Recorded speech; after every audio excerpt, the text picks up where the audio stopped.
আমার ছেলেটা একটা নতুন জীবন ফিরে পেয়েছে। 3.5 মাস সে লাইফ সাপোর্টে ছিল। লেবেডির মতো জায়গায় আমি 72 লক্ষ টাকা হ্যান্ড ক্যাশ খরচ করছি। সে 22 কেজি ওয়েট কমছে আজকে 4 মাস। আলহামদুলিল্লাহ। জি, আসসালামু আলাইকুম। ওয়ালাইকুম আসসালাম বাবা। আমি আজকে চতুর্থবার আমি এখানে আসছি। জি। প্রথম আমরা 3 জন আসছি, আমার ছেলে এবং আমার মেয়ে এবং আমি। তো আমার চেয়ে বেশি টেনশন ছিল আমার ছেলেকে নিয়ে। স্যার ওর গায়ে হাত বলেও কথা বলছেন, তাকে কথা বলার জন্য পাঠিয়েছিলাম, একটু সংকোচ বোধ করা, সে কথা বললে নাই। তারপরে স্যার তাকে ডাইকা, মানে তার ওয়েট ছিল 107-8 কেজি, আর এমনি সে লম্বা ছিল 5 ফুট 8 ইঞ্চি। তার জিবিএস ছিল। জিবিএস হওয়ার পরে স্যার খেয়াল হয়েছে কিনা, একটা ছেলে নিয়ে আসছিলাম আমি। এই জিবিএস হওয়াতে তার ওজনটা মানে 3.5 মাস সে লাইফ সাপোর্টে ছিল। লেবেডির মতো জায়গায় আমি 72 লক্ষ টাকা হ্যান্ড ক্যাশ খরচ করছি। আল্লাহ ছেলেটাকে দিয়ে গেছে একটা উছিলা। তো আমার ওই ছেলেটার ওয়েটটা এত বাড়ছে, সে চলাফেরা করতে খুব কষ্ট হতো। তো স্যার বলছে যে তুমি যদি আমাদেরকে ফলো করো তাহলে তুমি সুস্থ হবা, তোমার ওয়েটটা থাকবে না। সে 22 কেজি ওয়েট কমছে আজকে 4 মাস। আলহামদুলিল্লাহ।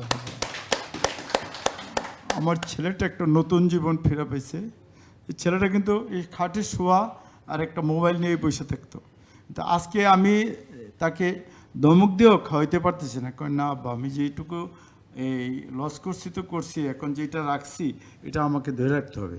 লাইফস্টাইল যেভাবে আমাকে বলছে আমি বাবা এইভাবেই চলবো। মাশাআল্লাহ মাশাআল্লাহ। এখন সমস্যা হলো তার পাটা একটু মানে খুঁড়ে হাঁটে।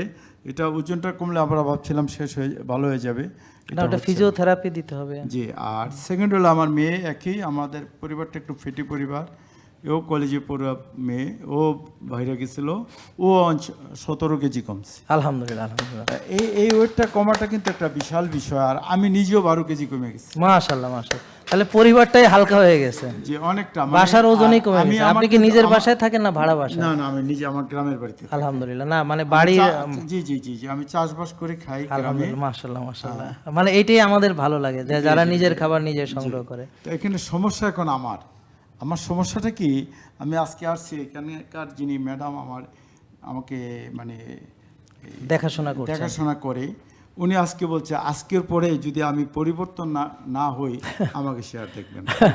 না এটা করছে আপনাকে দেখবে মানে আমার পায়ের অবস্থা আজকে। হ্যাঁ হ্যাঁ ঠিক আছে, যে পা ফুলে গেছে। এখন আপনি মানতে কি অসুবিধা হচ্ছে? মানতে অসুবিধা হইলো, আমি আপনারা মনে কিছু নিয়েন না, আমি এক্স চেয়ারম্যান, 10 বছর এলাকায় চেয়ারম্যানই করছি।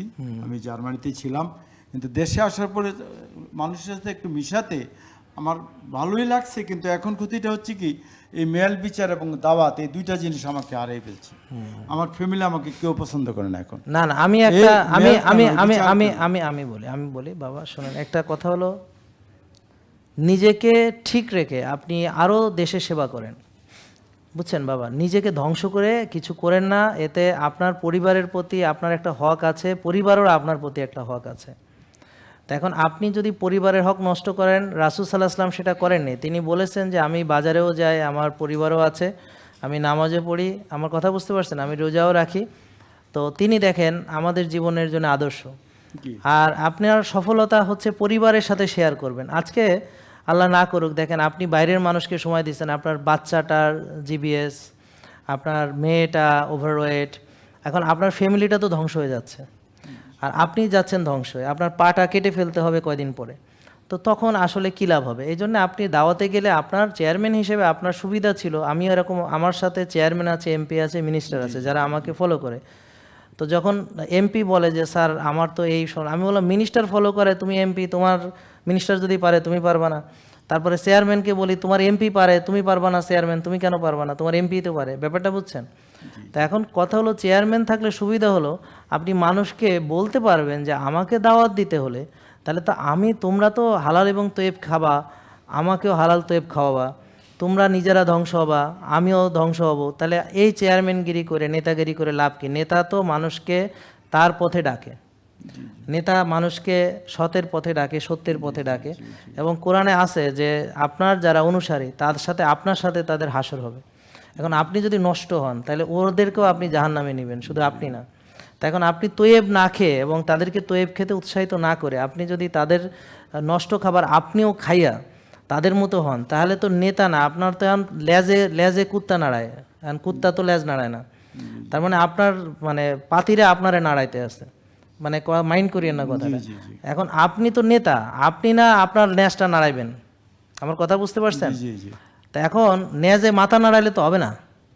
এখন আপনি নেতা হিসেবে এলাকার দায়িত্ব নেন, তোমরা সুস্থ থাকতে হবে আজকে থেকে ঘোষণা। আমাকে দাওয়াত দিলে এই এই খাবার আমাকে দিতে হবে, আমি এই খাবার খাবো, তোমরা এইভাবে খাবে, তোমরা দাওয়াতে উল্টাপাল্টা খাবে না। আর যদি আমি দাওয়াতেও আসি, তোমরা যদি এভাবে আমার জন্য অ্যারেঞ্জ না করো, আমার মৌন প্রতিবাদ যে আমি কিছুই খাবো না। আমার কথা বুঝতে পারছেন? তবে আমি আসবো, তোমাদের সাথে কথা বলবো, হ্যাঁ নেতাগিরি করব, কিন্তু আমি খাবো না। আর ঘুম কারণও কম্প্রোমাইজ করা যাবে না, আর্লি ঘুমাতে হবে, ভোরে উঠতে হবে। আপনি বিচার আচার করবেন ফজরের পরে, কিন্তু আপনি এশার পরে ঘুমাবেন।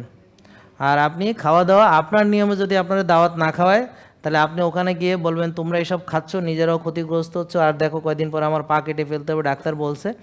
আর ডাক্তার বলছে যে আমি জীবনে, সত্যি কথা বলবেন যে আমি জীবনে যত ডাক্তারের কাছে গেছি খালি ওষুধ দিছে আর ট্রিটমেন্ট করছে, কিন্তু আজকে এমন এক ডাক্তার পাইছি যেখানে গেলে আমি ওষুধ ছাড়া ভালো হচ্ছি, কিন্তু তোমাদের কারণে আমি পারতেছি না। এখন তোমাদের কারণে আমার পাটা কাটা যাবে, তো তোমরা কি আমার পা কাটা যাক এটা চাও? বলে না চেয়ারম্যান সাহেব, তো আমি তো এটা চাই না। কই তাইলে তোমরা আমার এইসব খাওয়াইতেছো কেন? মানে আপনি মানে প্রতিবাদী হতে হবে, আপনি সত্যবাদী হতে হবে, আপনি সত্য কথা সবাইকে শেখাতে হবে, আপনি বক্তৃতার ফাঁকে লাইফস্টাইল বোঝাতে হবে যে আমাদের গ্রাম হবে সুস্থ গ্রাম, আমাদের অঞ্চলে কোনো রোগ থাকবে না। এই যে আমার বাচ্চাগুলা দেখো, একজনের 17 কেজি কমছে, 22 কেজি কমছে, তাহলে তোমরাও এইভাবে ফলো করবে। আপনার উচিত আপনার গ্রামে সব ধরে আপনার সব কটারে নিয়ে একদিন সেশন করবো, চেয়ারম্যান সাহেব পুরো গ্রাম। বিষয়টা স্যার ওই যে আমার ছেলেকে দেখে অনেকে যে এটা কিভাবে না না আমাকে বলতে হয়েছে যে আমরা এখানে এই যে আপনার নাম বলছি, বলতে বাধ্য হয়েছে। তাই এইভাবে আপনার উচিত হবে পুরো এলাকা আছে। আমরা আমার এখানে প্রতারক নাই, আপনার এখানে না, আপনার নামের উপরে তা তো থাকবে, তা তো থাকবে। আমরা এখানে আসার পরেও আমি যে এক লোক বল আমাকে ওষুধ পাঠাবে, আসতে হবে না, পরে আমি যখন এখানে আমি বললাম যে আমি সশরীরে আমি আসতে চাই, স্যারের সাথে কথা বলবো। এটার ভিতরে ঢুকার পর্যন্ত তার ফোন অন ছিল, কিন্তু এখানে আসার পর আর অন নাই। হ্যাঁ ওইটাই আর কি। প্রতারক এগুলো আমাদের না, আমাদের এখানে প্রতারক আছে বলতেছেন কেন? হ্যাঁ বাইরে প্রতারক, ওরা প্রতারণা করছে এবং আমাকেও বিক্রি করে, ওরা আমার অ্যাপার্টমেন্ট বেচে। হ্যাঁ যদিও আমার নিজের অ্যাপার্টমেন্ট নাই, বুঝছেন, মানে অ্যাপয়েন্টমেন্ট আর কি। হ্যাঁ তো বেচে, অ্যাপার্টমেন্ট বেচে ওরা। হ্যাঁ তারপরে ওই ওষুধ বেচে, আরও কি কি করে। তো এই জন্য আপনাদের উচিত হবে সরাসরি এখানে আসা। তাহলে দেখেন ওনার সন্তানদের উপকার দেখেও কিন্তু বাবা মানে এই ইবলিসের খপ্পর থেকে বেরোতে পারতেছেন না। আপনি জানেন যে এই যে রাসূল সাল্লাল্লাহু আলাইহি ওয়াসাল্লাম আপন চাচা কেন ইসলাম গ্রহণ করেনি, এটা জানেন কিনা? মানে উনি চাইছে, দেখে যে উনি ভাবছে কি যে আমি যদি এখন ইসলাম গ্রহণ করি আমার নেতাগিরি ছুটে যাবে। তা আপনিও সেম, আপনার পা কেটে ফেলাবে কিন্তু আপনি নেতাগিরি ছাড়বেন না। তা আমি তো বললাম নেতাগিরি ছাড়া লাগবে না, বরং আপনার অনুসারীদেরকেও আপনার অনুসরণ করাবেন, তাদেরকেও আর্লি ঘুমাতে পরামর্শ দিবেন, তাদের ভোরে উঠতে বলবেন, বিচার আচার ফজরের পরে হবে বলবেন, আর দাওয়াতের ব্যাপারে আপনি স্ট্রিক্ট রুলস মানে আপনি জারি করবেন এবং এটা লিখে টাঙায় দিবেন যে আমাদের এই দায়িত্ব। ঠিক আছে ইনশাল্লাহ? এবং সব কারার ধরে নিয়ে এসে একদিন আপনার এলাকার সব লোক নিয়ে একদিন সেমিনার করবো। এভাবে না, একত্রিতভাবে। জালাল ভাই যেমন গাড়ি ভরে নিয়ে আসে, আপনি এরকম গাড়ি ভরে আপনার নেতাকর্মী নিয়ে চলে আসবেন। ঠিক আছে, থ্যাংক ইউ। ঠিক আছে, ওয়ালাইকুম আসসালাম। জি অবশ্যই, অনেক ধন্যবাদ। জেকে লাইফস্টাইল, ওষুধ মুক্ত সুস্থ জীবন।